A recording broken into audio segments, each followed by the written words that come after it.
click the Plan a New Flight button, whether you're on AOPA.org or anywhere you see it within iFlightPlanner, to open the interactive flight planning interface. To close, click the X in the upper right-hand corner, and to navigate between the map, weather brief, flight plan filing, and documents views, click the corresponding tab or use the drop-down menu if using a mobile browser. We'll start with the map, providing you the ability to interactively plan routes with click and drag route rubber banding over high-resolution aviation charts, Google Maps imagery, and numerous graphical map layers. You'll notice the planner console was displayed automatically when launching the interactive flight planning interface, and you can show or hide it, as well as the navlog once a flight has been planned, by clicking the appropriate button at the top center of the interface. The Planner console is a powerful tool, and we'll dive into its full capabilities in another tutorial, but want to make sure we provide enough context for you in this overview so you can do what you came here to do, and that's plan a flight. Starting in the top left, your stored routes are accessed by clicking the 3 stars. When you select a stored route, the saved airport pairs, route, alternate airport, aircraft, and altitude are automatically populated into the planner. Moving left to right, we have your departure airport, the routing type you'd like to fly, your destination, and alternate. Click the magnifying glass to search for and select qualifying alternate airports near your destination. The aircraft for this flight is chosen here, with your default aircraft being pre-populated unless you're using a stored route saved with a different aircraft, with the cruise speed and preferred altitude pulled from your aircraft profile. Feel free to change these as needed, but also check out the altitude comparison tool by clicking the calculator to find the fastest or most fuel-efficient altitude for your route. Enter the known ramp fuel for the aircraft here, and if auto is activated, ramp fuel will be calculated based on the total fuel required to complete the flight, with reserves as set here and total taxi fuel as set in the aircraft performance profile. To enter your own here, simply click Auto to unlock the data field. Set your departure for any date and time in the future by clicking here. You may also use any of the From Now options to have the time calculated automatically. You can run a NoWin Plan by checking the box, and when you have the parameters for your flight set, click the green Plan Flight button to submit the flight information to the planning engine.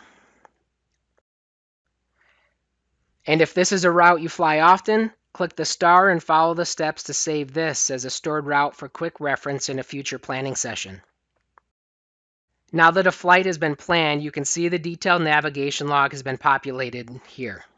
Hiding the nav log and moving down to the map toolbar, you'll see a summary for your current flight on the left, and the ability to refit the map to your full route, as well as access the map layers menu on the right. This menu allows you to manage the radar and satellite, weather conditions, your My Airports and custom locations, fuel prices, airmets, sigmets, airspace class, and special use airspace, all as interactive map layers. You can also quickly clear the map as well as save the currently active map layers, so the next time you open the planning interface, these layers will automatically be activated for you. Moving into the map itself, you'll see the timestamp for any active radar or satellite in the upper left corner, and in the upper right, the ability to change the base layer of your map from any of the FAA-produced aeronautical charts, as well as basic map and satellite imagery. Individual waypoints are displayed as a letter or letters with a blue circular icon.